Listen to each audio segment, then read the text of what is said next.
தங்கம் விலை சவரனுக்கு மேலும் 7,600 ரூபாய் குறைந்தது. 2 நாட்களில் 15,200 ரூபாய் சரிந்து 1,19,200 ரூபாய்க்கு விற்பனை.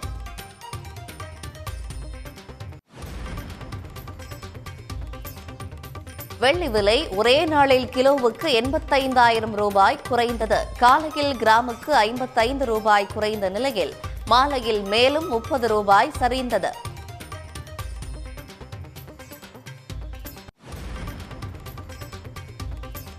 மீண்டும் திமுக ஆட்சியே அமையும் என்று முதலமைச்சர் மு.க.ஸ்டாலின் திட்டவட்டம். திமுக அரசின் திட்டங்களையே பழனிசாமி தேர்தல் வாக்குறுதியாக கூறி வருவதாக விமர்சனம்.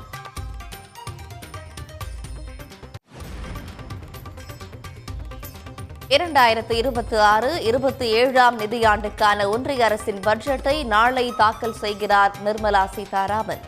கோரிக்கைகள் நிறைவேறுமா என்று விவசாயிகள், தொழில்துறையினர், வருமான வரி செலுத்துவோர் உள்பட பல்வேறு தரப்பினரும் எதிர்பார்ப்பு.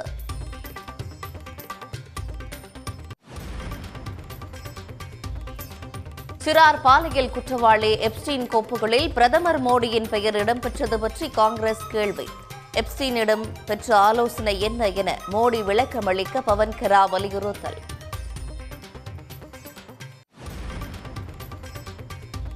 திமுக காங்கிரஸ் கூட்டணி வலுவாக உள்ளதாக செல்வ பெருந்தகை திட்டவட்டம். எப்படியாவது குழப்பத்தை ஏற்படுத்த எடப்பாடி பழனிசாமி முயற்சிப்பதாக குற்றச்சாட்டு.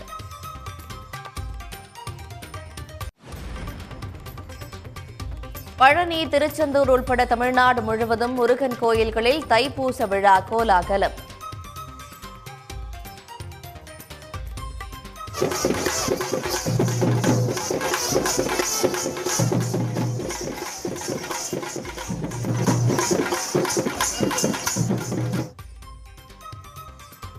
மலேசியாவின் கோலாலம்பூர் உள்பட வெளிநாடுகளிலும் களை கட்டியது தைப்பூசம்.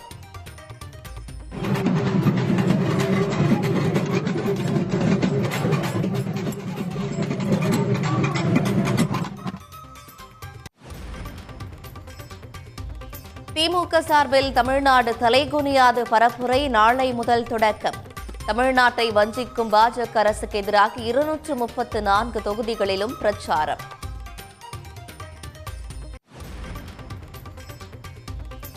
பாமக யாருடன் கூட்டணி என்பதை விரைவில் முடிவு செய்வோம் என்று ராமதாஸ் அறிவிப்பு. பல்வேறு கட்சிகள் கூட்டணி தொடர்பாக பேசி வருவதாகவும் பரபரப்பு தகவல்.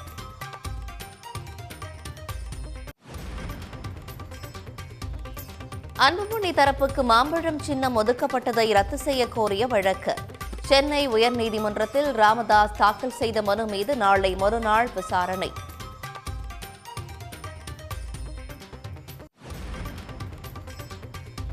காரைக்குடி வேளாண் மற்றும் சட்டக் கல்லூரிகளில் புதிய கட்டடங்கள் திறப்பு.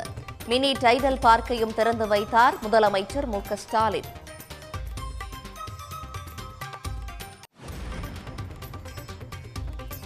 திமுக ஆட்சியில் சிவகங்கை கல்வி மாவட்டமாக மாறியுள்ளதாக ப. சிதம்பரம் புகழாரம். மாவட்டத்திற்கு தேவையானதை கேட்ட உடனே திமுக அரசு செய்து வருவதாகவும் பாராட்டு.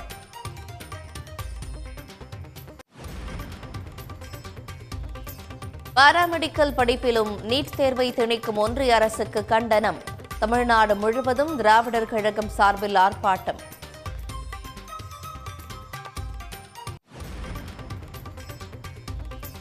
இடைநிலை ஆசிரியர்களின் ஊதிய பிரச்சினை குறித்து விரைவில் முடிவெடுக்கப்படும். போராட்ட களத்தில் உள்ள ஆசிரியர்கள் கற்பித்தல் பணிக்கு திரும்ப அமைச்சர் அன்பில் மகேஷ் வேண்டுகோள்.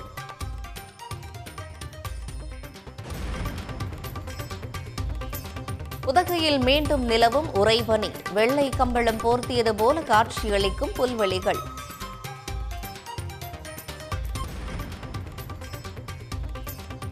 காவிரி நீரேற்று திட்டத்தை செயல்படுத்த கோரி கர்நாடக விவசாயிகள் மறியல் போராட்டம். தமிழ்நாடு கர்நாடக எல்லையில் போக்குவரத்து பாதிப்பு.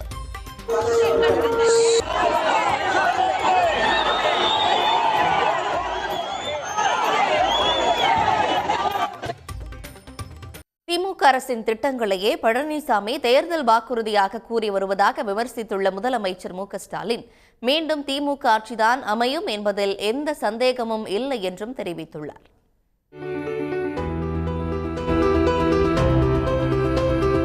சிவகங்கை மாவட்டத்திற்கு சென்ற முதலமைச்சர் மு.க.ஸ்டாலின் கானாடுகாத்தானில் 61,78,00,000 ரூபாய் செலவில் வேளாண் கல்லூரியில் கட்டப்பட்டுள்ள புதிய கட்டடம் மற்றும் ஆராய்ச்சி மையத்தை திறந்து வைத்தார்.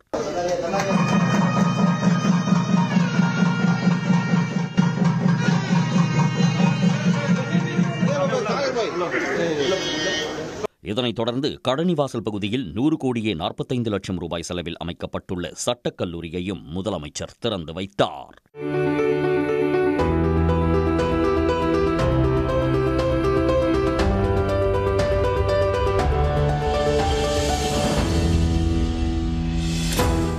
சிவகங்கை மாவட்டத்துக்கான கூட்டு குடிநீர் திட்டம் மற்றும் 49 முடிவுற்ற பணிகளை தொடங்கி வைத்த முதலமைச்சர் 28 புதிய திட்டப் பணிகளுக்கும் அடிக்கல் நாட்டினார். நிகழ்ச்சியில் பேசிய முதலமைச்சர் மு.க.ஸ்டாலின் மீண்டும் திமுக ஆட்சி அமையும் என்பதில் எந்த சந்தேகமும் இல்லை என தெரிவித்தார். தமிழ்நாடு வளர்ச்சி அடைந்துள்ளது என்ற ஒன்றிய அரசின் புள்ளி விவரங்களையும் வேலைவாய்ப்பில் தமிழ்நாடு முன்னிலையில் உள்ளதாக ஒன்றிய அரசு பாராட்டியுள்ளதையும் பிரதமரும் ஆளுநரும் படித்து தெரிந்து கொள்ள வேண்டும் என்றும் முதலமைச்சர் கேட்டுக் கொண்டார். ஒன்றிய அரசுக்கு மகாத்மா காந்தியையும் பிடிக்காது, மக்கள் நன்றாக இருந்தாலும் பிடிக்காது என்றும் முதலமைச்சர் சாடினார். ஒன்றிய அரசு தன்னுடைய கடமையிலிருந்து நழுவி ஓடுது. கிராமப்புற மக்களை மொத்தமா கை கழுவி விடுது. இந்த குறைபாடுகளை எல்லாம் சுட்டி காட்டி இந்த திட்டத்தை உடனடியாக திரும்ப பெறணும். மறுபடியும் பழைய திட்டத்தை மகாத்மா காந்தி பேரிலேயே தொடர வேண்டும் என்று சட்டமன்றத்தில் நாம தீர்மானம் போட்டிருக்கிறோம். மக்களின் குரலுக்கு ஒன்றிய பாஜக அரசு கட்டாயம் செவிசாய்க்கணும். இல்லைன்னா 3 வேளாண் சட்டங்கள், சாதிவாரி மக்கள் தொகை கணக்கெடுப்பு போல இதிலேயும் மக்கள் துணையோடு உங்கள் முடிவை வாபஸ் பெற வைப்போம்.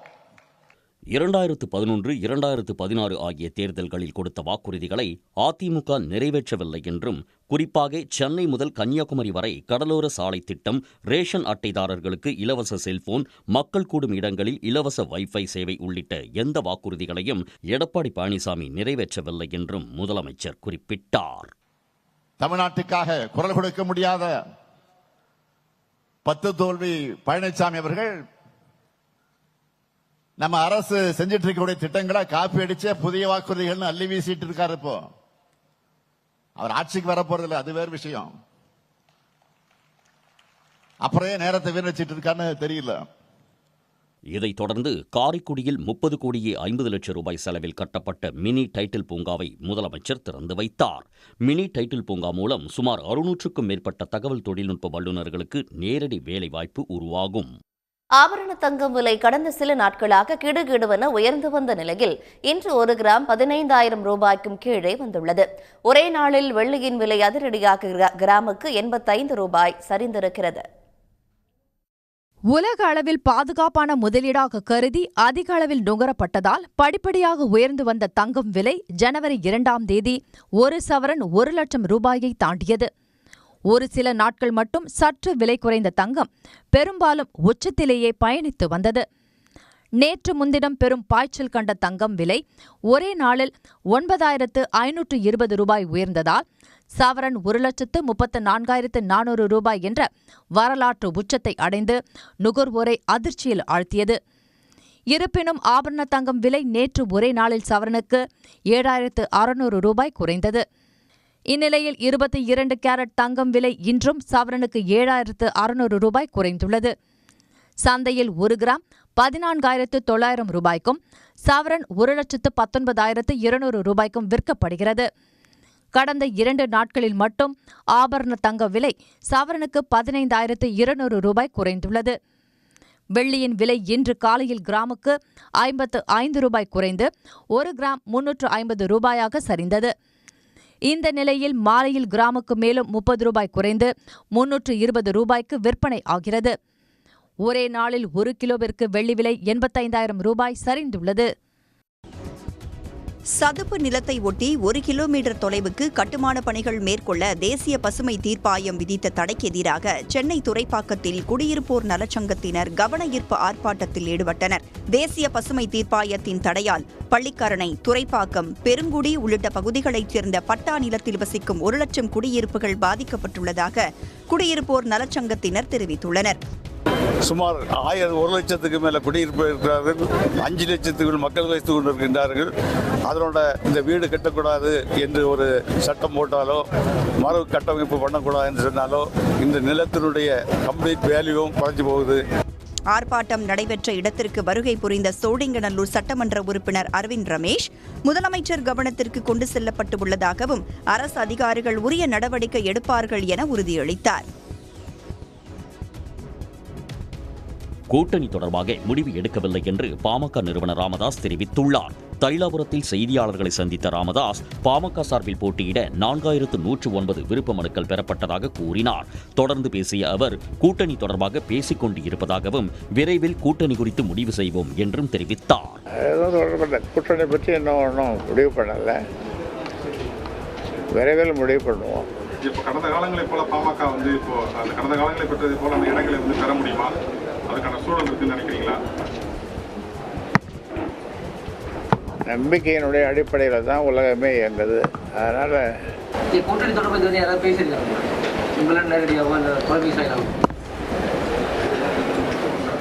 பேசினாங்க, பேசிட்டு இருக்கோம், பேசுவோம். இதனிடையே சென்னை, திருவள்ளூர் உள்ளிட்ட 13 மாவட்டங்களைச் சேர்ந்தவர்களுக்கு இன்று நேர்காணல் நடைபெற்றது. பாமகவுக்கு மாம்பழ சின்னத்தை ஒதுக்கீடு செய்த தேர்தல் ஆணையம் அது தொடர்பாக அன்புமணிக்கு அனுப்பிய கடிதத்தை ரத்து செய்ய கோரி பாமக நிறுவனர் ராமதாஸ் வழக்கு தொடர்ந்துள்ளார். இந்த வழக்கு சென்னை உயர்நீதிமன்றத்தில் பிப்ரவரி 2ஆம் தேதி விசாரணைக்கு வரவுள்ளது. கட்சியிலிருந்து அன்புமணி நீக்கப்பட்டுள்ள நிலையில் சின்னம் ஒதுக்கீடு தொடர்பாக தேர்தல் ஆணையம் தனக்குத்தான் கடிதம் அனுப்பியிருக்க வேண்டும் என்றும் கட்சித் தலைவர் என்ற முறையில் தனது முகவரிக்கு கடிதம் அனுப்ப தேர்தல் ஆணையத்திற்கு உத்தரவிட வேண்டும் என்று கோரி சென்னை உயர்நீதிமன்றத்தில் ராமதாஸ் வழக்கு தொடர்ந்திருந்தார். மேலும் 2025ஆம் ஆண்டு மே மாதமே அன்புமணியின் பதவிக்காலம் முடிந்துவிட்டதாகவும் கட்சித் தலைவராக நீடிப்பதாக அன்புமணி போலி ஆவணங்களை தாக்கல் செய்துள்ளதாகவும் ராமதாஸ் தனது மனுவில் குற்றம் சாட்டியுள்ளார். இந்த வழக்கு உயர்நீதிமன்ற தலைமை நீதிபதி அமர்வு முன்பு விசாரணைக்கு வருகிறது. MBBS இளங்கலை மருத்துவ படிப்பை தொடர்ந்து பாராமெடிக்கல் உள்ளிட்ட துணை மருத்துவ படிப்புக்கும் நீட் தேர்வு கட்டாயம் என்கிற ஒன்றிய பாஜக அரசின் அறிவிப்பை கண்டித்து திராவிட மாணவர் கழகம் சார்பில் தமிழ்நாட்டின் பல்வேறு பகுதிகளில் கண்டன ஆர்ப்பாட்டம் நடைபெற்றது.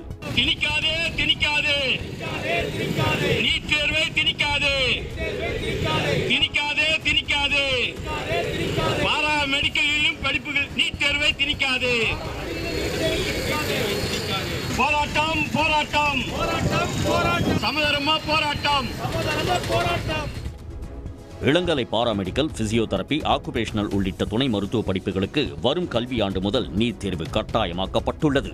ஒன்றிய பாஜக அரசின் இந்த அறிவிப்புக்கு சமூக நீதியை ஒழிப்பதற்கான செயல் என கூறி விழுப்புரம், திண்டுக்கல், கள்ளக்குறிச்சி, திருப்பூர் உள்ளிட்ட பல்வேறு மாவட்ட தலைநகரங்களில் திராவிடர் மாணவர் கழகம் சார்பில் கண்டன ஆர்ப்பாட்டம் நடைபெற்றது. சின்ன சின்ன கட்சிகளை கூட்டு சேர்ப்பதால் தாங்கள் பெரிய பலமான கட்சி என கூட்டணி கட்சிகள் நினைத்துக் கொள்வது தவறானது என அதிமுக முன்னாள் அமைச்சர் ராஜேந்திர பாலாஜி தெரிவித்துள்ளார். சிவகாசி சட்டமன்ற தொகுதியில் தேர்தல் பிரச்சாரம் செய்த ராஜேந்திர பாலாஜி விலைவாசி உயர்வால் மக்கள் சந்தித்து வரும் சிரமங்கள் குறித்து பேசினார். அதைத் தொடர்ந்து செய்தியாளர்களை சந்தித்தார். அப்போது தூத்துக்குடி துப்பாக்கிச்சூடு சம்பவத்தையும் கரூர் துயர சம்பவத்தையும் சம்பந்தப்படுத்தி பேசுவது நகைப்பிற்குரியதாக உள்ளது என்றார். என்ன சின்ன சின்ன கட்சியெல்லாம் கூட்டு சேர்க்கறதுனால பெரிய பலமான கட்சின்னு நினைச்சுக்கிறது தவறான ஒரு பிற்போக்கு. அதனால அதிமுக ஒரு பலமான இயக்கம், திமுக அது ஒரு பலமான இயக்கமாக உருவாகி இருக்கின்ற முன்னதாக தேர்தல் பிரச்சாரத்தின் போது சிறுவர்களுடன் ராஜேந்திர பாலாஜி உற்சாகமாக கலந்துரையாடினார். மகாத்மா காந்தியின் பெயரில் செயல்பட்ட 100 நாள் வேலை திட்டத்தின் பெயரை மாற்றிய ஒன்றிய பாஜக அரசை கண்டித்து வந்தவாசி தேரடியில் உள்ள காந்தி சிலை முன்பு மார்க்சிஸ்ட் கம்யூனிஸ்ட் கட்சியினர் ஆர்ப்பாட்டத்தில் ஈடுபட்டனர். 100 நாள் வேலை திட்டத்தில் தொழிலாளர்கள் பயன்படுத்தும் மண்வெட்டி, கடப்பாறைகளை கையில் ஏந்தி வந்த அவர்கள் பிரதமர் மோடியை கண்டித்து முழக்கங்களை எழுப்பியபடி ஊர்வலமாக சென்றனர்.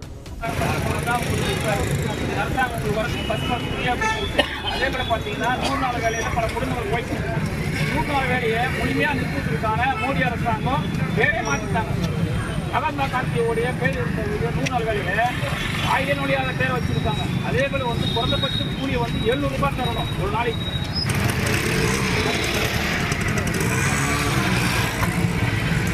பேரை மாற்றிட்டாங்க, பணம் ஒதுக்கல, நம்ம இந்த வேலையை பாதுகாக்கணும்னா வெறும் போராட்டம்.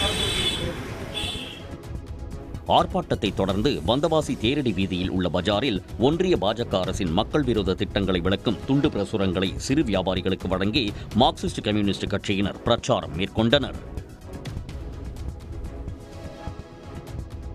உதகையில் கடந்த சில நாட்களாக பனியின் தாக்கம் குறைந்து காணப்பட்ட நிலையில் இன்று காலை மீண்டும் பனியின் தாக்கம் அதிகரித்தது. தலைக்குந்தா பகுதிகளில் கடும் உறை பனிப்பொழிவு நிலவியதால் குறைந்தபட்ச வெப்பநிலையாக 3 டிகிரி செல்சியஸ் பதிவானது. காந்தல் குதிரை பந்தய மைதானம் உள்ளிட்ட பகுதிகளிலும் கடும் பனிப்பொழிவு நிலவியதால் புல்வெளி சாலையில் நிறுத்தி வைக்கப்பட்டிருந்த வாகனங்களில் பனித்துளி படர்ந்து ரம்மியமாக காட்சியளித்தது. கடந்த ஒரு மாதமாக பனி ரொம்ப அதிகமாக இருந்தது. நீங்களும் பார்த்துட்டு இருக்கிறீங்க. இப்போ இடையில ஒரு 4-5 நாளாக மழையினுடைய கொஞ்சம் தாக்கம் இருந்ததுனால பனி அதிகமாக இல்லாமல் இருந்தது. சரி, இதோட முடிஞ்சுது அப்படின்ற மாதிரி தான் நினச்சிட்டு இருந்தோம். ஓரளவுக்கு எல்லாம் இயல்பு வாழ்க்கை ஆரம்பிச்சிருச்சு. அப்புறம் பார்த்தா இப்போ ஒரு 2 நாளாக, அது குறிப்பாக இன்றைக்கின்னு பார்த்தா ரொம்ப அதிகமாக பழைய நிலைமைக்கு வந்துச்சு. எல்லைக்கு அப்பால் நாட் ரீச்சபிளில் இருப்பவர்களை பற்றி கேள்வி கேட்டு நேரத்தை வீணடிக்க வேண்டாம் என்று தாவேகாவை முன்னாள் அமைச்சர் செந்தில் பாலாஜி மறைமுகமாக விமர்சித்துள்ளார். கோவை தெற்கு மாவட்ட திமுக சார்பில் பொள்ளாச்சியில் சட்டமன்ற அலுவலக திறப்பு விழா நடைபெற்றது. இதில் கலந்து கொண்ட பிறகு செய்தியாளர்களை சந்தித்த அவர் காங்கிரஸ் திமுக கூட்டணி மிக உறுதியாக இருப்பதாக கூறினார். 2026 தேர்தலிலும் திமுகவுக்கு மகத்தான வெற்றியை தருவதற்கு வாக்காளர்கள் தயாராக இருப்பதாக கூறினார். உங்களுக்கு இந்த பாதிப்புகள் ஏதாவது எங்கள் துணை முதலமைச்சர் சொன்ன மாதிரி யாராவது அந்த கட்சிக்காரங்களை பார்த்து ஏதாவது கேள்வி கேட்குறீங்களா? அதாவது உங்களுக்கு ரேட்டிங் வேணுங்கிறதுக்காக, உங்களுக்கு ஒரு செய்தி வரணுங்கிறதுக்காக ஒரு பக்கமாக கேள்வி திருப்பி கேட்கறதுக்கு போத் சைடு கேள்வி கேட்டீங்கன்னா 2 பக்கம் கேள்வி கேட்டிங்கன்னு வச்சுங்களேன், அந்த கேள்வி ஒரு நியாயமுள்ள கேள்வியாக இருக்கும். சந்திக்கவே முடியாமல் எல்லைக்கு அப்பாற்பட்டு நாட் ரீச்சபிள் இருக்கிறவங்களை பற்றி எங்ககிட்ட கேள்வி கேட்டு ஏங்க சார் எங்கள் நேரத்தை வீணடிக்கிறீங்க, உங்கள் நேரத்தை வீணடிக்கிறீங்க. முன்னதாக சட்டமன்ற அலுவலகத்தை திறந்து வைத்து பேரூர் கழக கிளை நிர்வாகிகள் மற்றும் முகவர்களுடன் செந்தில் பாலாஜி ஆலோசனை நடத்தினார். அப்போது தேர்தலில் திமுக அனைத்து தொகுதிகளிலும் வெற்றி பெறுவதற்கு நிர்வாகிகள் ஒன்றிணைந்து செயல்பட கேட்டுக் கொண்டார்.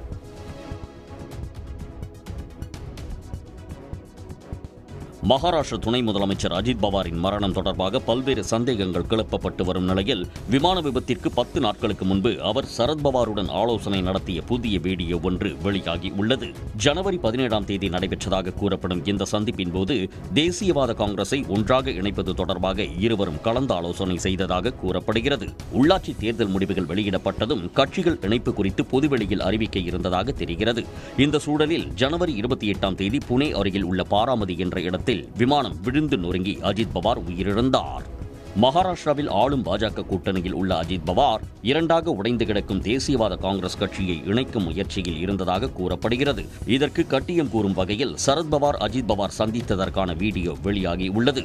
இந்த அனுமானத்தை உறுதிப்படுத்திய மேற்கு வங்க முதலமைச்சர் மம்தா பானர்ஜி விமான விபத்தில் சதி இருக்கலாம் என்றும் ஐயம் எழுப்பி வருகிறார். பாஜக தேசிய மகளிர் அணி தலைவரும் கோவை தெற்கு தொகுதி எம்எல்ஏவுமான வானதி சீனிவாசன் பழனி முருகன் கோயிலுக்கு பாத யாத்திரையாக வருகை தந்தார். கோவையிலிருந்து பாத யாத்திரையாக வந்த அவர் பழனி சண்முக நதியில் புனித தீர்த்தம் தெளித்துக் கொண்டு பழனி பெரியநாயகி அம்மனையும் தண்டாயுதபாணி சுவாமியையும் தரிசனம் செய்தார்.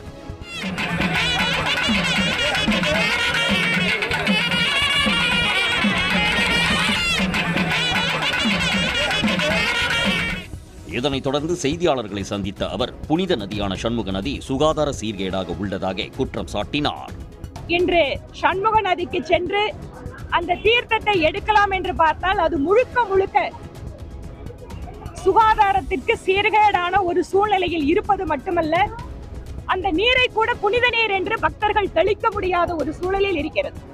தொடர்ந்து பேசிய அவர் 234 தொகுதி திமுக காங்கிரஸ் கூட்டணி வலுவாக உள்ளதாக திட்டவட்டமாக தெரிவித்துள்ள காங்கிரஸ் மாநில தலைவர் செல்வ பெருந்தகை எப்படியாவது குழப்பத்தை ஏற்படுத்த எடப்பாடி பழனிசாமி முயற்சிப்பதாக குற்றம் சாட்டியுள்ளார். எடப்பாடி பழனிசாமி அவர்கள் காண்கின்ற கனவு ஒருபோதும் பலிக்காது. அவர் பகல் கனவு கண்டு கொண்டிருக்கிறார். எங்கேயாவது திராவிட முன்னேற்ற கழகத்தின் தலைமையில் வலிமையாக இருக்கிற இந்தியா கூட்டணியை பிரிக்கலாமா சிதைக்கலாமா என்று பாஜகவுடைய திட்டமும் அதிமுகவுடைய திட்டமும் என்னவென்றால், திராவிட முன்னேற்ற கழகத்தின் தலைமையில் இருக்கிற கூட்டணியில் ஒரு கட்சியாக வெளியே எடுத்து அந்த வாக்கு விகிதாச்சாரத்தை குறைக்க வேண்டும் என்று மிகப்பெரிய திட்டம் எடுக்கிறார்கள். அந்த திட்டத்திற்கு சில பேர் பலியாகிறார்கள். ஆகவே தொகுதிகள் வேறு சிலது என்ன பேச வேண்டும் என்பதை எங்களுடைய அகில இந்திய தலைமை பேசி நல்ல முடிவெடுக்கும். இப்படி இருக்கும்போது டிவிகே கூட அலையன்ஸ்க்கு டாக்ஸ் இருக்குது அப்படின்ட்டு நாங்கள் எங்கே டிவிகே கூட யாரும் பேசல. யார் பேசுகிறோம்? யார் சொல்லுங்கள், யார் பேசுனாங்க? நான் பேசினேன் டிவிகே கூட. ஆத்தரைஸ்டு பர்சன் யாருன்னா பேசினாங்களா? இல்லை எங்கள் அகில இந்திய தலைமை பேசியிருக்கா? ஏற்கனவே தெளிவுபடுத்திட்டோம். எங்கள் கிரீஷோடங்கிற அகில இந்திய பொறுப்பாளர் நாங்கள் தாவேக்கா கூட ஒருபோதும் பேசவும் இல்லை, பேசினதும் இல்லை. நாங்கள் திராவிட முன்னேற்ற கழகத்தோடு தான் பேசிக்கொண்டிருக்கோம் தெளிவுபடுத்திட்டார். திருப்பி ஒரு ஸ்பெக்குலேஷன் பேசிக்கொண்டிருக்கிறார்கள். ரோட்டில் போகிறவங்க வரவங்களாம் யாருன்னா போய் பேசினா நாங்கள் என்ன பண்ண முடியாது. தமிழ்நாட்டை திட்டமிட்டு புறக்கணிக்கும் ஒன்றிய பாஜக அரசு குறித்து மக்களிடம் எடுத்துரைக்கும் வகையில் 234 தொகுதிகளிலும் தமிழ்நாடு தலைகுனியாது பரப்புரை நாளை முதல் தொடங்க உள்ளதாக திமுக செய்தி தொடர்பு குழு தலைவர் TKS இளங்கோவன் தெரிவித்துள்ளார். சென்னை அண்ணா அறிவாலயத்தில் செய்தியாளர்களிடம் பேசிய அவர் பாஜக கால்களில் அதிமுக விழுந்து கிடக்கிறது என்று விமர்சித்தார். இந்த பாஜக அரசு தமிழ்நாட்டை திட்டமிட்டு புறக்கணிக்கிறது, மதக்கலவரங்களை ஏற்படுத்துகிறது, இந்த நாட்டு அரசியலமைப்பு சட்டத்தை மீறுகிறது. இந்திய அரசியலமைப்பு சட்டம் பிரிவு 25 என்ன சொல்கிறது என்றால், மனசாட்சிப்படி நடந்து கொள்ளும் உரிமை, எந்த மதத்தையும் பின்பற்றுவதற்கான உரிமை, இவற்றை இந்த இந்திய அரசியலமைப்பு சட்டம் வழங்கி இருக்கிறது. அது அடிப்படை உரிமை, ஃபண்டமெண்டல் ரைட்ஸ் என்று சொல்வார்கள். அந்த உரிமைகளை ஒன்றிய இந்திய அரசியலமைப்பு சட்டம் வழங்கி இருக்கிறது. ஆனால் அதை மீறி இது ஒரு மதவாத நாடாக மாற்றும் முயற்சியிலே ஒன்றிய அரசு இருக்கிறது என்றால், அரசியலமைப்பு சட்டத்தை மதிக்காதவர்களாக அவர்கள் விளங்குகிறார்கள். இது போன்ற விஷயங்களில் தேவையில்லாத குழப்பத்தை உருவாக்குகிற அரசாக, மக்களிடம் ஒரு அமைதியையும் ஒரு ஒற்றுமையையும் குலைக்கிற ஒரு அரசாக இருக்கிறது. இந்த பிரச்சாரத்தை, இதற்கு எதிரான பிரச்சாரத்தை, எங்களுடைய சாதனை குறித்த பிரச்சாரத்தை எங்களுடைய கழகத்தின் முன்னணி சொற்பொழிவாளர்கள் 22 பேர் எல்லா மாவட்டங்களுக்கும் சென்று, தொகுதி வாரியாக சென்று அந்த மக்களிடையே எடுத்து சொல்ல இருக்கிறார்கள் என்பதற்காகத்தான் இந்த ஏற்பாடு. தமிழ்நாடு தலைகுனியாது என்ற தலைப்பிலே இந்த பிரச்சார பயணம் மேற்கொள்ளப்படுகிறது. ஈரோடு மாவட்டம் கோபி அருகே தமிழ்நாட்டின் 3வது பாரம்பரிய பல்லுயிர் தலமாக அறிவிக்கப்பட்டுள்ள எலத்தூர் குளத்தை உரிய முறையில் பாதுகாக்க இயற்கை ஆர்வலர்கள் கோரிக்கை விடுத்துள்ளனர். எலத்தூர் குளம் ஈரோடு மாவட்டம் கோபிச்செட்டிப்பாளையம் அருகே சுமார் 100 ஏக்கர் பரப்பளவில் முட்புதர்கள், மண்திட்டுகள், புல்வெளி, சதுப்பு நிலம் சூழ அமைந்திருக்கும் குளம் நன்னீர் குளமாக இருப்பதால் ஏராளமான பறவைகள் மற்றும் சிற்றுயிர்களுக்கு அடைக்கலமாக உள்ளது. 3 ஆண்டுகளாக தன்னார்வலர்கள் நடத்திய ஆய்வில் இங்கு 200க்கும் மேற்பட்ட பறவை இனங்கள் வருவது கண்டறியப்பட்டுள்ளது. உள்நாட்டு பறவைகளுடன் சீனா, ரஷ்யா, ஜப்பான் உள்ளிட்ட நாடுகளில் இருந்து 15,000க்கும் மேற்பட்ட பறவைகள் எலத்தூர் குளத்தில் தஞ்சமடைந்திருக்கின்றன. கூம்பல் கண் எனப்படும் சிறிய வகை பறவைகள், கருந்தலை கூம்பல் கண், கருவால் மூக்கன், ஆற்று ஆலா ஆகியவை கிழக்காசியாவில் இருந்து சுமார் 10,000 கிலோமீட்டர் பயணித்து எலத்தூரை அடைந்துள்ளன. யூரோப்பியன் கண்ட்ரீஸ்லேருந்து பேர்ட்ஸ் வருதுங்க. அப்புறம் இந்த ரஷ்யா, சைபீரியா, சைனா வாழலாம் அந்த ஏரியாவில் ரொம்ப வின்டருங்கும்போது அங்கே தாக்கு பிடிக்க முடியாமல் அதுக்கு தோதான பருவநிலை இங்கே இருக்கிறதுனால அங்கேருந்துகளும் வருதுங்க. சைபீரியன் ஸ்டோன் சேட்னு சொல்லி ஒரு கல் குருவின்னு சொல்லி இவ்வளோண்டு குருவி தான், அது அங்கேருந்து இவ்வளோ தூரம் வந்துடுது. இந்த தடவை இப்போ கோபியிலெல்லாம் நிறைய கண்ணப்படுது. பறவைகள் தவிர 173 பூச்சி இனங்கள், 110 தாவர வகைகள், 16 வகை ஊர்வன, 18 வகை கணுக்காலிகள், 20 வகை மிதவை நுண்ணுயிர்கள், பாலூட்டிகள் மற்றும் இதர பல்லுயிர்கள் உட்பட 568 வகையான உயிரினங்கள் இப்பகுதியில் கண்டறியப்பட்டு வகைப்படுத்தப்பட்டிருக்கின்றன. இது முதல் பார்த்தீங்கன்னா இவ்வளவு பறவைகள் இல்லை, கொஞ்சம் கம்மியாக இருந்தது. இப்போ இந்த 2-3 வருடமாக குளம் நிறைஞ்சு தண்ணி வந்ததிலிருந்து பறவைகளினுடைய எண்ணிக்கைகள் அதிகமாக வந்தது. எங்களுக்குமே கொஞ்சம் புரிதல் இல்லாமல் இருந்துச்சு. மறுபடி எங்களுக்கு ஒரு சூழல் அறிவும் குழு மூலமாக இந்த குளத்தில் நிறையா உயிரினங்கள் இருக்குது, பறவைகள் இருக்குது அப்படிங்கிறத எங்களுக்கு ஆய்வு பண்ணி சொன்னாங்க. நாங்களும் ஒவ்வொன்றா பார்த்து அதை ஒவ்வொரு பறவைகள் இருக்கிறதெல்லாம் பார்த்து கற்றுட்டுருக்கோம். எலத்தூர் குளத்தை தமிழ்நாட்டின் 3வது பாரம்பரிய பல்லுயிர் தலமாக அரசு அறிவித்துள்ளதை அடுத்து குளத்தை சுற்றி 135 வகையான மரங்களை நட்டு சூழலியல் மற்றும் பல்லுயிர் குழுவினர் குளத்தை பராமரித்து வருகின்றனர்.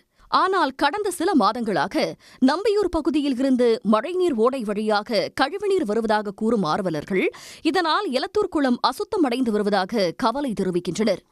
மெயின் இஷ்யூ என்னன்னு பார்த்தீங்கன்னா, தண்ணீர் வரக்கூடிய பாதை இருக்குல்லங்க, அது நம்பியூரை தாண்டி தான் வரணும். அப்போ நம்பியூரில் இருக்கக்கூடிய சீவேஜ், அதாவது கழிவு நீர்கள் வந்து பார்த்திங்கன்னா இந்த குளத்துக்கு வரக்கூடிய நன்னீர் பாதைகள் கலக்கிறதுனால அது டைரெக்டாக குளத்துக்கு வரதுனால இங்கே குளத்தில் இருக்கக்கூடிய நீர்த்தன்மை கொஞ்சம் மாறுபடுது.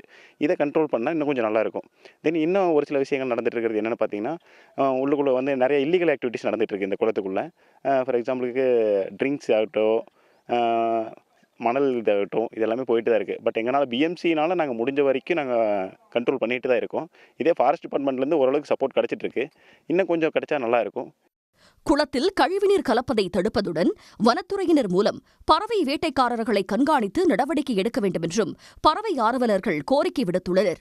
சன் நியூஸ் செய்திகளுக்காக ஈரோட்டில் இருந்து கோபி ரமேஷுடன் குணசேகரன். உடனுக்குடன் செய்திகளை தெரிந்து கொள்ள சன் நியூஸ் பெல் ஐகானை கிளிக் பண்ணுங்க.